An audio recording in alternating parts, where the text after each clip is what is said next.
ये अनुकूलता की चाह छोड़कर जैसी भी परिस्थिति हो उसी परिस्थिति में तुम तो भेद ज्ञान करो, तत्व निर्णय करो तो अंतर आत्मा बन जाओगे। और अगर ये बुद्धि बाहर में रुकी रही, बुद्धि काय में रुकी रही, बाहर के दिमाग में अनुकूलता प्रतिकूलता अनुकूल, अरे जो तो दिल्ली है, अरे साहब गर्मी तो बहुत है साहब, बस थोड़ा मौसम बदल जाए तो फिर हम शांति से धर्म ध्यान करेंगे। अब शरीर है वो तो रोगों का घर है, एक रोग मिटाते हैं तो दूसरा आता है, दूसरा मिटाते तो तीसरा आता है। ऐसा ये समाज है, कोई अनुकूल कोई प्रतिकूल, कोई अनुकूल कोई प्रतिकूल, कभी किसी को खुश करो कभी किसी को खुश करो। तो ऐसे तो ये संसार की अनुकूलता बनाते बनाते भव बीत जाएगा। और ये अनुकूलता बनने से रही और मज़ेदार बनते ही समझ में आया कि नहीं आया, फिर कहीं और बुद्धि चली जाती है। रुकता कहाँ है जीव है। पैसा आ जाए तो लोगों को मान घेरने लगता है। पहले लोभ ने घेरा था कि पैसा इकट्ठा करो, अब पैसा इकट्ठा हो गया तो क्या घेरता है, मान। वो तो बड़ी दिक्कत है भैया। देखो, सम्यक दर्शन प्राप्त करने के लिए हमारे चित्त में एक अलग प्रकार का समर्पण, एक अलग प्रकार की सरलता चाहिए, वरना सम्यक दर्शन नहीं होगा। ये पूजा पाठ भक्ति ये सब करते करते, क्रिया कांड करते करते और अंदर छल कपट मायाचार चल रहा है, कभी 3 काल में सम्यक दर्शन नहीं। बहुत ईमानदारी चाहिए, बहुत ज़्यादा। समझ में आया। अंदर बिल्कुल क्रोध मान माया लोभ जो है, इनमें से मान और माया और लोभ, क्रोध तो क्या प्रसंग बसा अनुकूल परिणमन नहीं होता तो क्रोध आता है, बाकी ये मान माया लोभ बिल्कुल अंदर से त्यागने योग्य है। चित्त में सरलता चाहिए। नहीं समझ में, अंदर में ऐसी परिणति चल रही है जिनकी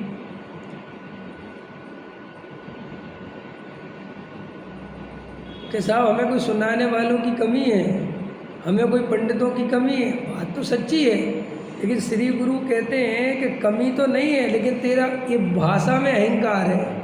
और जिसके अहंकार की भाषा है वो अपने आप को कितनी ही कोशिश करे कि मैं तुम्हारे सामने छोटा हूँ, वो अंदर से छोटा। बड़े आदमी जिसको पैसे का रस चढ़ गया वो तुम्हारे सामने कहता तो है मैं कुछ भी नहीं हूँ, लेकिन उसकी भाषा में यही है कि मैं बहुत कुछ हूँ। आया समझ में। क्योंकि जो कुछ नहीं है वो बेचारा कभी कहता ही नहीं कि मैं कुछ नहीं हूँ, वो तो शांति से खड़ा रहता है।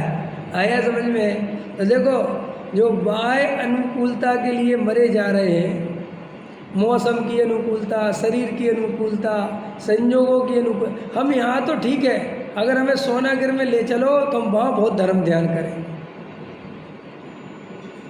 ऐसी जिनकी निमित्त की दृष्टि है वे गारंटी से मिथ्या दृष्टि तो है ही, और अगर वे निमित्त की दृष्टि नहीं तोड़ेंगे तो वे कभी सम्यक दृष्टि हो नहीं सकते। आया समझ में। एक पंडित जी आए तो बोले दिल्ली में रहने वालों को सम्यक दर्शन नहीं हो सकता। तो हमने उनसे पूछा कि दिल्ली वालों को तो नहीं हो सकता, लेकिन आपको तो होगा, और आप आ गए दिल्ली में तो आपका और छूट जाएगा। हमने कहा यहाँ से जाओ फटाफट। आया समझ में। तो निमित्त की दृष्टि, अरे साहब अब कल्पना है कुछ भी करो, तुम्हारी मान्यता है उसको बदल तो सकता नहीं। बोले साहब मेट्रो चलती है और जो दिल्ली में चलती है और तुम क्षेत्र में रहते उसका पाप तुम्हें लगता है। सच बता रहा हूँ मैं। हमने कहा हद हो गई, हम क्या। अब बोले जो टैक्स जाता है तुम्हारा उससे जो है वो ऐसा होता है, सरकार हिंसा कर दी तो उसका पाप, तो भैया हम मर जाए कहाँ चले जाए। ऐसे ऐसे बताते अपने यहाँ पे लोग, एक से एक लोग हैं अपने यहाँ, एक से एक बातें चलती। मतलब मुझे हंसी आती है कि जीवन जीने दोगे कि नहीं जीने दो। हाँ कुछ भी कल्पना वो बता दे। जैसे वो ये पूजा होती ना, ये पूजा जैसे इस पर मैंने सब पैर रख लिया, और ये साहब इसी में शास्त्र रखा और इसी में पैर रख लिया। करते रहो तुम बैठे बैठे, जो तुम्हारे दिमाग में कल्पना करनी करते रहो। अब इसका अंत थोड़ा ही है, कोई अंत नहीं। अब जे जिनवाणी रखी मैंने यहाँ ऐसा रख लिया, बताओ उसी पे टोनी टोक, उसी पे जिनवाणी। अब करते रहो भैया, तुम अपने दिमाग में कुछ भी बैठाते रहो। भाई तुम बहुमान के नाम पे तो कुछ भी करो, हम क्या कर सकते हैं। ये तो तुम्हारी अपनी प्रॉब्लम है। तो ऐसे कई लोग आपको मिलेंगे भी इन्हीं कामों में लगे हुए हैं। सामग्री जो है तुमने उस हाथ से छू ली, वो हाथ तुम्हारा वहाँ लग गया, तुम्हारा ये हाथ यहाँ लग गया। अब वो पूजा तो हुई नहीं, और वो क्रियाकांड, इसको कहते क्रियाकांड। ये क्रियाकांड सब समझ में आया? क्रियाकांड माने जहाँ भाव दशा तो शून्य है, भावों की तो खबर है नहीं, और क्रिया में खींचा तानी चले, उसका नाम है क्रियाकांड। पकड़ में आया कि नहीं आया? पूरे टाइम पूरे टाइम। अब ऐसे जो भगवान उठा देना, ऐसे उठा देना, तो वे जो उठवाने वाले होते वे सबसे ज़्यादा परेशान कि ऐसे मत कर देना, ऐसे मत कर देना, ये मत कर देना। चलता कि नहीं चलता? तो श्री गुरु कहते कि अंदर में इसका अंदर की भावों, अंदर के गायक में भावों में मन नहीं लगता। भव्य निहारे अहो आपको, आप निहारे अपनी ओर। वास्तव में जिनेंद्र देव के सामने जाकर अपनी ओर निहारना है, अपने को भगवान की ओर निहार के अपनी ओर निहारना, ये भगवान को निहारना है। तो क्रियाकांड से धर्म नहीं होता। तो लोगों को लगता है क्रियाकांड का निषेध करते, क्रियाकांड का निषेध नहीं करते। जो क्रिया ही में बुद्धि पड़ी हुई है, आया समझ में? अनुकूलता, अनुकूलता। तो देखो क्या कहते गुरुदेव श्री, जिनकी ऐसी बाह में बुद्धि रुकी हुई है, देखो कितना गजब का लिया है, एक एक लाइन कर समझने लायक है।